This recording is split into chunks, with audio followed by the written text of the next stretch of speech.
Queridos irmãos e amigos, graça e paz da parte de Deus, nosso Pai, e da parte do Senhor Jesus Cristo. Estamos hoje aqui para dar continuidade ao nosso vídeo de ontem, que eu denominei de Deus luta por Israel, parte 1. Hoje nós estamos dando continuidade com a parte 2. Quem sabe será a parte final. Na verdade, nós estávamos falando sobre essa situação de Israel e eu disse que é bom apoiar Israel. Bom para quem apoia, muito bom, melhor mesmo, porque é o povo escolhido de Deus na terra. Em decorrência da gigantesca campanha empreendida pelos aliados dos países árabes após a derrota deles em 1967, isso com o fim de obrigar os judeus a um recuo em suas fronteiras de segurança. O jornalista norte-americano Eric Hoffer publicou o seguinte artigo no Los Angeles Times. E se você quiser comprovar aqui no Brasil e tiver condições de encontrar o acervo do jornal A Folha de São Paulo, você vai encontrar esses escritos, o que eu vou começar a falar agora, no jornal A Folha de São Paulo, do dia 23 de junho de 1968. Você vai ter que ser um bom pesquisador, mas eu creio que você seja e você poderá encontrar o que eu vou dizer agora e que foi dito pelo jornalista norte-americano Eric Hoffer, repetindo seu nome. Veja bem, ele disse isso no jornal Los Angeles Times. Ele disse o seguinte, abre aspas aí, os judeus são um povo singular. Coisas permitidas a outras nações são proibidas aos judeus. Outras nações expulsam milhares de pessoas e ninguém fala de um problema de refugiados. Ninguém fala. A Rússia fez isso, a Polônia e a Tchecoslováquia também. A Turquia expulsou 1 milhão de gregos e a Argélia expulsou 1 milhão de franceses. A Indonésia mandou embora, não se sabe exatamente quantos chineses. E ninguém, pasmem, ninguém, nenhuma nação disse uma só palavra sobre refugiados. Ninguém disse isso. Mas, no caso de Israel, os árabes deslocados tornaram-se eternos refugiados. Todo mundo insiste em que Israel deve trazer de volta cada árabe. Arnold Toynbee considera o deslocamento dos árabes uma atrocidade maior do que as que foram cometidas pelos nazistas. Pasmem com isso. Outras nações, quando vitoriosas no campo de batalha, ditam os termos da paz. Mas quando é Israel que vence, deve clamar pela paz. O vencedor clamando pela paz. Todo mundo espera que os judeus sejam os únicos verdadeiros cristãos deste mundo. Eu disse verdadeiros cristãos. Parece uma incoerência, na verdade, mas eu creio que todo mundo entendeu o que eu quis dizer. Outras nações, quando derrotadas, sobrevivem e se recuperam. Mas se Israel tivesse sido derrotada, teria sido destruída.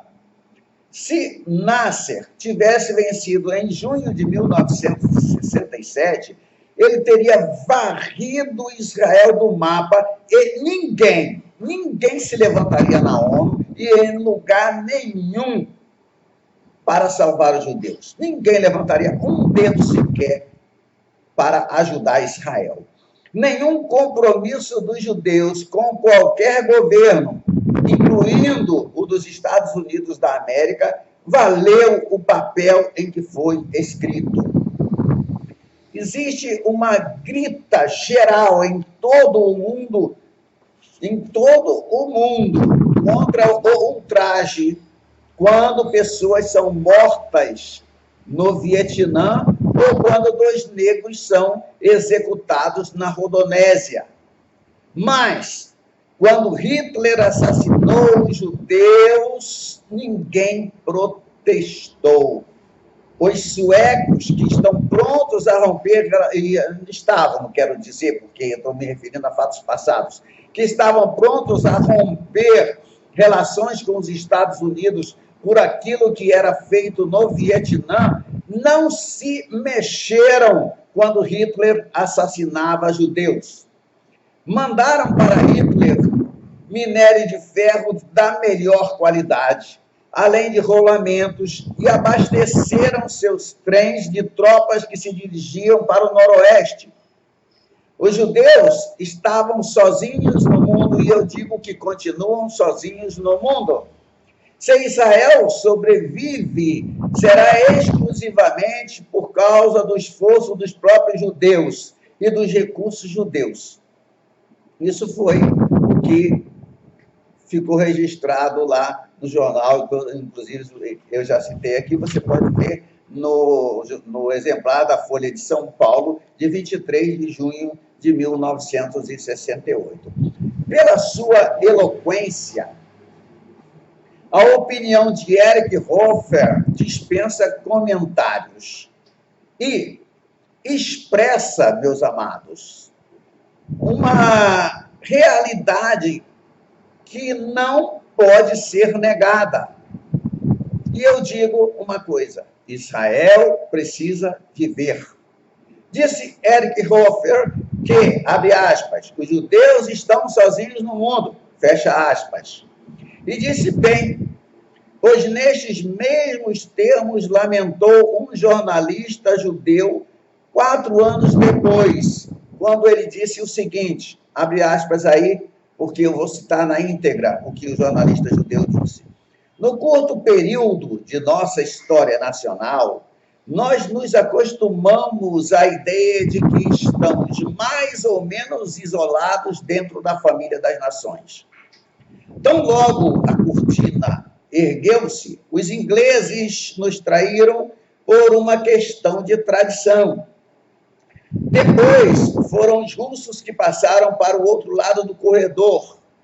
Os franceses nos jogaram um embargo nas costas, assim que sentiram uma inebriante aragem de petróleo bruto. E os alemães esfriaram consideravelmente, tão logo compreenderam as vantagens inerentes à derrota militar. Quem mais? O TAM nos odiou até a medula dos ossos desde o princípio, por causa das nossas pequenas dimensões. E quanto aos nossos amigos norte-americanos, o ardor deles arrefece assim que as eleições presidenciais se encerram. E agora só nos restam os judeus do mundo. Fecha aspas.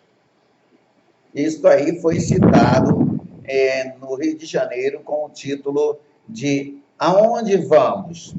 Exemplar do jornal 11 de março de 1971.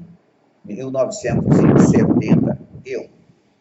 Ora, as espetaculares vitórias dos judeus têm sido um assombro para o mundo.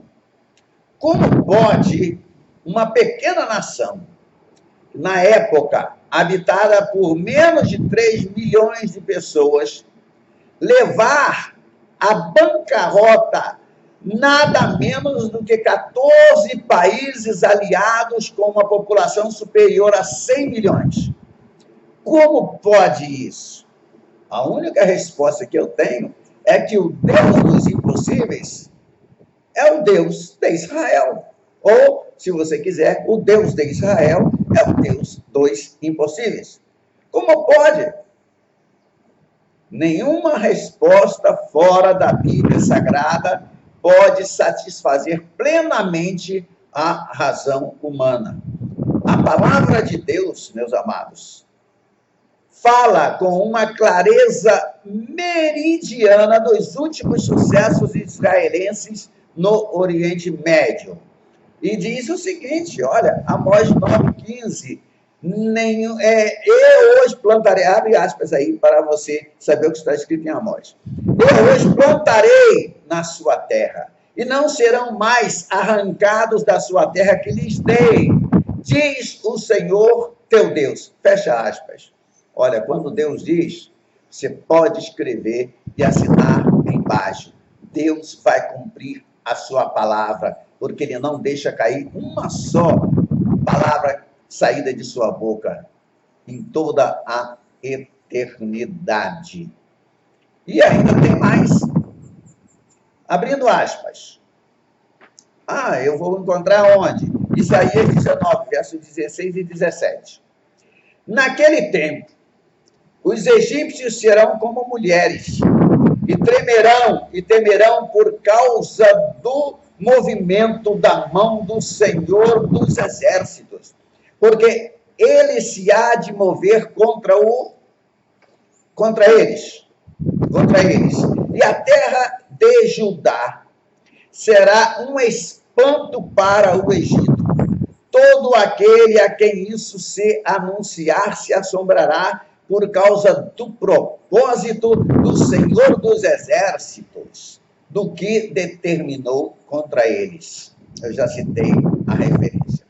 Nesses dois textos, o de Amós e o de Isaías, a palavra de Deus afirmando que os judeus seriam plantados em sua terra é vista por nós, de onde não mais serão arrancados, e que os egípcios seriam como mulheres diante de Israel. Agora, podemos concluir quão à risca estas palavras têm sido cumpridas. A profecia se cumpre. A gente consegue ver isto com facilidade, porque está aí diante de todo o mundo. O medo dos soldados egípcios diante do exército israelense tem sido tão grande que muitas vezes os judeus não encontraram a mínima resistência. Na Guerra dos 6 Dias, alguns paraquedistas que partiram com a missão de desalojar o inimigo de uma posição estratégica chegaram ao local como turistas, porque os egípcios fugiram sem disparar um só tiro. O jovem judeu Abraham Eliezer, cristão evangélico que serviu na guerra de 1967, dá-nos o seu eloquente testemunho. Abra aspas aí para ver o testemunho dele. Antes da Guerra dos 6 Dias, um homem idoso andava pelas ruas de Jerusalém, predizendo exatamente o que iria se passar e o dia em que o conflito principiaria. Ele declarou que o Deus de Israel está vivo e que prometeu estar com o seu povo durante a batalha. A profecia cumpriu-se literalmente. Veja, não foi 99%, foi 100%. E literalmente, Deus lutou por Israel na Guerra dos 6 Dias, pois, de outra forma, nunca teríamos vencido. Tal a desproporção dos exércitos em cena. Ainda ele, depois da guerra, alguns dos meus companheiros disseram-me que as nossas forças haviam avançado com tanta rapidez em determinada zona que tomaram um campo de aviação egípcio na península do Sinai antes dos aliados árabes serem avisados. Sem nada suspeitarem, os árabes telefonaram para o campo, oferecendo aviões de combate argelinos. O nosso oficial respondeu em egípcio, permitindo a aterragem dos aviões. Todos eles foram imediatamente capturados. E continua ele. O mais interessante ocorreu na campanha do Sinai, com os militares egípcios feitos prisioneiros. Perguntaram a um veterano de guerra egípcio por que motivo desistiram eles com tanta facilidade. Respondeu-nos que tanto ele como os seus companheiros tinham visto anjos ao lado dos israelitas. Verdadeiramente, Deus interveio em defesa da minúscula nação israelense. Fecha aspas. Aí eu digo para vocês, eu creio realmente nisso, porque se Deus não estivesse nisso, Israel teria sido totalmente destruído.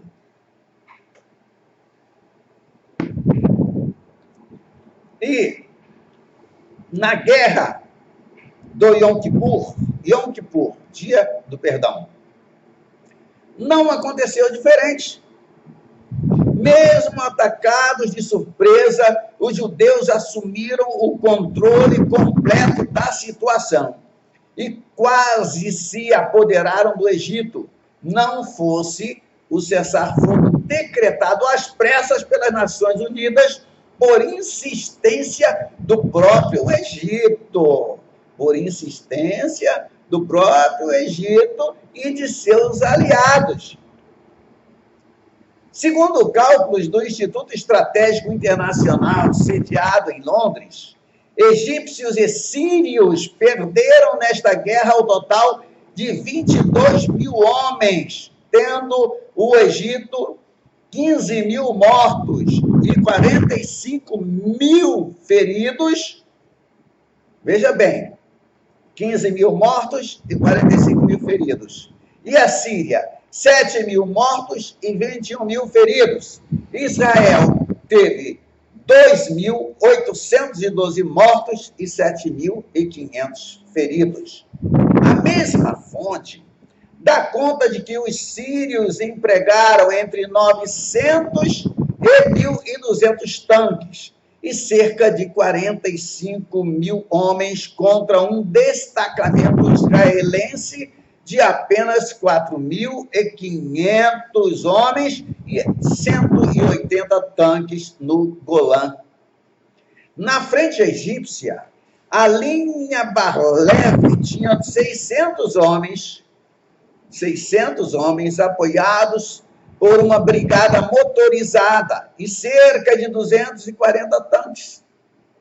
As perdas em tanques foram para os lados 800 israelenses, 650 egípcios, 600 sírios. E em aviões, 106 israelenses, 185 sírios e 230 egípcios.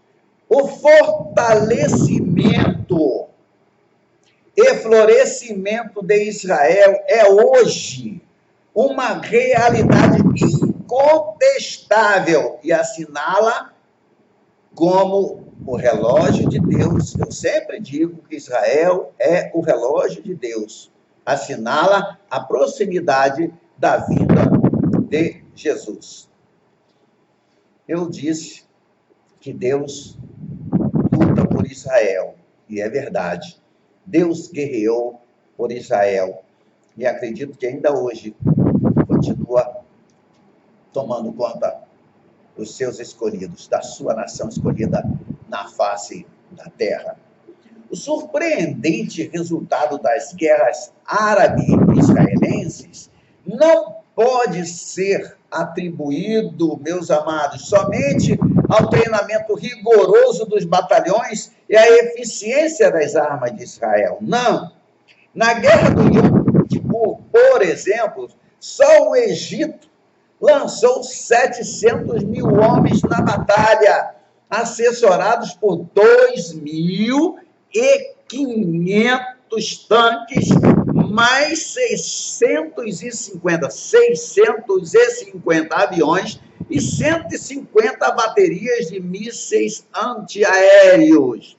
E apesar de todo esse gigantesco aparato militar, foram duramente batidos, derrotados, vencidos.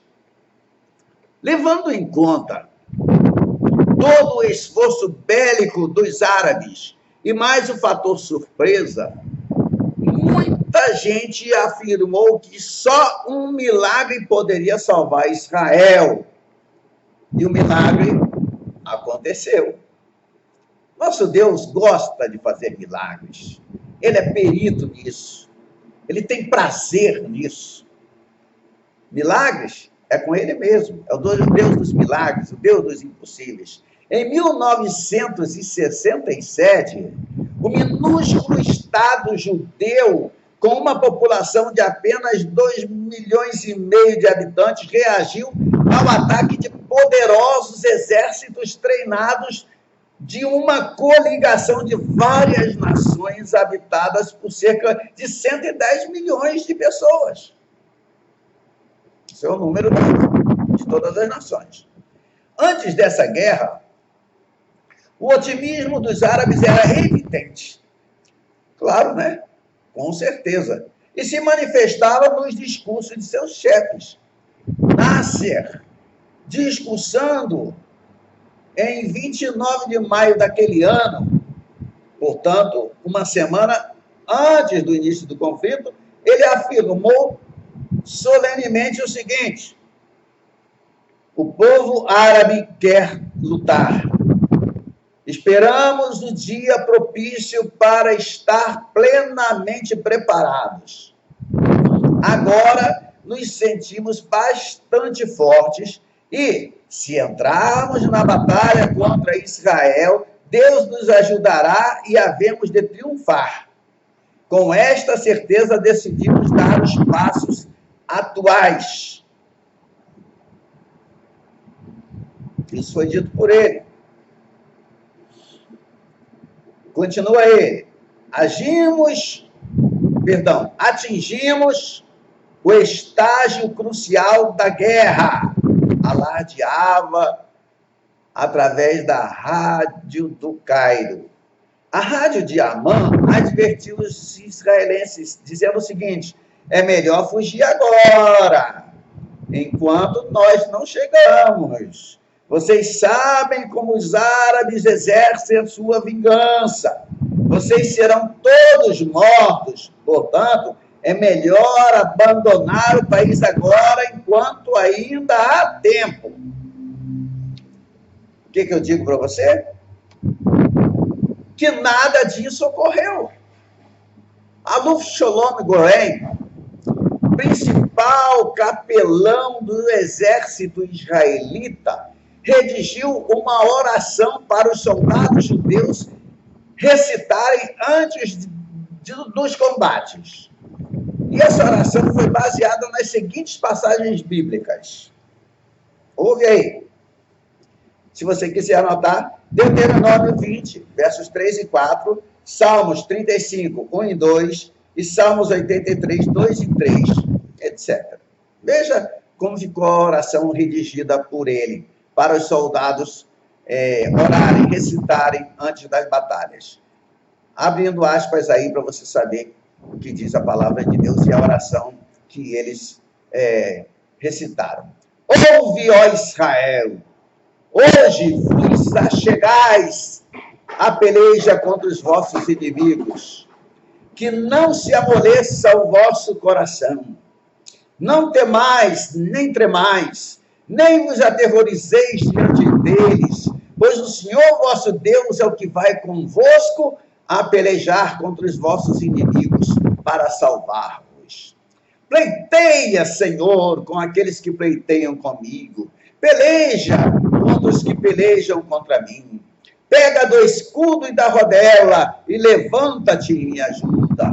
Porque eis que os teus inimigos se alvoroçam e os que te aborrecem levantaram a cabeça. Astutamente formam conselho contra o teu povo e conspiram contra os teus protegidos. Não é necessário que eu diga que os judeus foram vitoriosos e que muitos voltaram dos campos de batalha convertidos e relatando os milagres que tinham visto com os seus próprios olhos. Um jornal cristão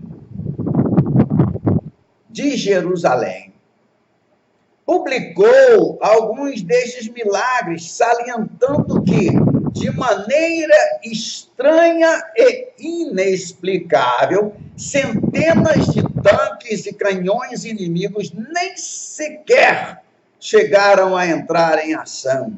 Muitos aviões de combate egípcios não estavam preparados, apesar do alerta total. O radar não funcionava devidamente e, por vezes, o alarme dos tanques aéreos, dos ataques aéreos, só era ouvido quando as fortalezas voadoras de Israel já haviam atingido seus objetivos e regressavam ilesas às suas bases. Muitos soldados, não foram só não, muitos, contaram que, em situações difíceis, quando já não havia nenhuma possibilidade de sobrevivência, um varão de branco apareceu por alguns segundos entre as fileiras e os egípcios, tomados de repentino assombro, fugiram em debandada. Deixa eu beber aqui minha água com limão, se você quiser. Isso é muito bom se você fizer todo dia, tá bom? Em Charme el-Sheikh, 2 paraquedistas israelenses depararam-se com um enorme tanque egípcio do qual sobressaíam as cabeças de 2 soldados. Por que é que eles não nos matam? Pensei eu. Ou será uma emboscada? Mas por que fazer uma emboscada se eles nos veem perfeitamente? Meu camarada e eu movíamos vagarosamente, cuidadosamente, em direção ao tanque. Mas os 2 soldados que a tripulavam não se mexiam. Pareciam rígidos. O que será? O que aconteceu? Contamos 18 soldados egípcios dentro daquele tanque. E todos estavam vivos e de saúde. E todos eles levantaram as suas armas em rendição. O tanque estava cheio de armas, canhões carregados e prontos a semear a morte e a destruição. Perguntamos aos soldados por que é que não disparavam. Não podemos explicar, responderam eles. Ao vermos os soldados israelitas, as nossas mãos ficaram paralisadas. Não podemos mover os dedos e um medo terrível se apossou de nós. E é só. Isto foi relatado na revista Novas de Alegria, em Lisboa, Portugal, em julho de 1970. É aí a fonte, é aí a minha fonte. A respeito dos inúmeros aparecimentos de objetos voadores não identificados, que a gente poderia chamar de OVNIs, a gente sabe que OVNI não existe, na verdade, por ocasião das batalhas entre judeus e árabes na Palestina, não deixa, meus amados, de interessar a afirmação de Robert Berry, chefe da divisão de divulgação e diretor do escritório sobre OVNIs, num programa de rádio de Iowa, na Pensilvânia, Estados Unidos da América, sob o título A Invencibilidade de Israel e dos OVNIs. Ele deixou lá, ponha entre aspas, por favor. Deus e seus OVNIs, dirigidos por anjos pilotos, teriam ajudado Israel na vitória sobre os árabes nas 4 guerras de 1947, 1948, 1956, 1967 e 1973. Deixa eu falar uma coisa aqui para você. Embora eu mencione OVNIs aqui, é porque estou mencionando coisas conforme foram registradas. Não é que eu acredite, que eu creia que existam OVNIs. OVNIs, na verdade, objetos voadores não identificados, tem, né? Mas não é ETs, não é a isso que eu estou me referindo, e eu estou apenas dizendo aqui conforme ficou registrado, ok? Para você entender e não pensar que eu, pastor Sebastião Aragão, estou pregando a existência de ETs, de nave extraterrestre, nada disso. Deus é Deus e não precisa dessas coisas. De fato, a imprensa divulgou que, durante as guerras árabe-israelenses, grande número desses estranhos objetos foram observados no ar, provocando pânico entre as tropas árabes. Barry conta que 1.000 soldados egípcios se entregaram aos seus 100 opositores, porque se viram rodeados por milhares de israelenses e por 100 tanques. Eles se viram. Os milagres realmente aconteceram no Oriente Médio. No Oriente Médio. Em razão da presença ali do povo de Israel. E mesmo não aceitando a informação de que os OVNIs realmente existiam ou existam, e de que os mesmos sejam pilotados por anjos, temos de reconhecer que houve, de fato, a ocorrência de coisas espantosas em favor dos israelitas, facilitando-lhes as vitórias em todos os campos de batalha. A instalação de várias colônias judaicas nos territórios ocupados por Israel nas últimas guerras vem trazendo complicações internacionais, certamente já previstas pelo governo israelense, pois está sendo considerada como uma afronta aos planos de paz elaborados pelas potências, segundo os quais a paz na região só pode ser discutida após o recuo do Estado judeu às suas linhas demarcatórias de 1948. Se eu fosse usar o meu linguajar comum, eu dizia assim, pode ir tirando seu cavalinho da chuva, tá bom?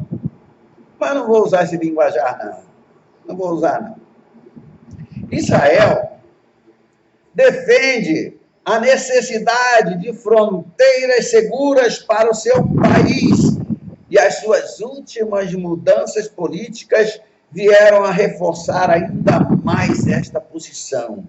Atraiçoado várias vezes por seus vizinhos, abandonado por seus aliados e mais de uma vez deixado à sua própria sorte pelos organismos internacionais, o país hebreu sabe dos riscos que corre e, por isso mesmo, age segundo o seu próprio critério de segurança. Mas existe um outro aspecto do problema palestino quase sempre desconhecido e negligenciado pelas grandes potências. Sabe o que é? Você sabe o que é que as grandes potências desconhecem e negligenciam? É a escatologia bíblica. Sim, é verdade. Eles ignoram a Bíblia. Eles fazem de conta que não conhecem, mas conhecem porque o diabo conhece muito bem a palavra de Deus. e sabe que o seu cumprimento é inevitável. Na realidade, meus amados, a Bíblia não é compulsada pelos políticos em busca de uma resposta aos mistérios que envolvem a descendência de Abraão. Como justificar a sobrevivência desse povo perseguido durante tantos séculos e o seu retorno à Terra Santa, senão pela ação de um Deus eterno? Ou do Deus eterno, do Deus único. E para tornar em fato histórico o que prometeu, o eterno se serve até mesmo dos inimigos do seu povo, como aconteceu após a Segunda Guerra Mundial. A União Soviética, tradicional opressora de 3 milhões de judeus radicados em seu território, movimentou-se diplomaticamente pela criação do Estado judeu na Palestina. E este Estado nasceu num só dia, por deliberação da Assembleia Geral da ONU, presidida pelo chanceler brasileiro Oswaldo Aranha. Cumpria-se Isaías 66, verso 8, que pergunta: pode, acaso, nascer uma terra num só dia? A resposta, você já sabe. Olhe para Israel, o relógio de Deus, o povo de Deus. A intenção russa era a de estabelecer no Oriente Médio uma base de influência via Israel, mas foi lograda. Então voltou-se para os árabes, armou-os e os empurrou para sucessivas guerras contra os judeus, resultando na ampliação territorial dos judeus em prejuízo dos árabes. O povo judeu, amado por Deus por causa das promessas, não será mais arrancado de sua terra, conforme está predito em Amós, capítulo 9, versículo 15. E eu aqui vou usar algo que talvez já tenha até se tornado um jargão no meio evangélico. Olha, se Deus quiser te abençoar, ele é capaz de usar até o diabo. Mas ele te abençoa. Deus te abençoa da forma que ele quiser. Não importa quem ele vai usar, porque ele é soberano. Os céus e a terra estão cheios de sua glória. E ao Senhor pertence a terra. O poder da vida e da morte está em suas mãos. Mas continuando aqui para concluir o nosso vídeo hoje. Mas a colonização israelita dos territórios tomados aos árabes não deve ser encarada apenas do ponto de vista da segurança do país judaico, pois tem raízes profundas na profecia bíblica. Não depende do que Israel pensa hoje ou acha hoje, depende do que foi profetizado há milhares de anos atrás, porque a palavra de Deus não cai por terra. A terra dada por Deus aos filhos de Israel nunca foi por eles ocupada em toda a sua plenitude. Ela é ainda mais extensa do que a atual área sob domínio israelense, conforme Deuteronômio 1:7. E eu quero concluir este vídeo dizendo o seguinte: ouça, a palavra de Deus não falha. Que Deus te abençoe. Compartilhe esse vídeo. Assista 1, 2, 3 vezes. Isto é história. Isto é verdade. Tem registros no mundo inteiro. não é invenção de um pastor evangélico, não. Veja, olhe para o que está acontecendo. Preste atenção em Israel, porque ele é o relógio de Deus. No nosso próximo vídeo, eu estarei falando sobre Gog e o seu bando. Então eu te peço, deixa aí o seu like, deixa o seu comentário, compartilhe, porque é necessário que as pessoas vejam o agir de Deus e saibam que o mesmo Deus que tirou Israel da escravidão do Egito continua atuando hoje. E olha, ele levantou Israel para Israel nunca mais cair. E a palavra de Deus se cumpre. Que Deus te abençoe em nome de Jesus. Amém?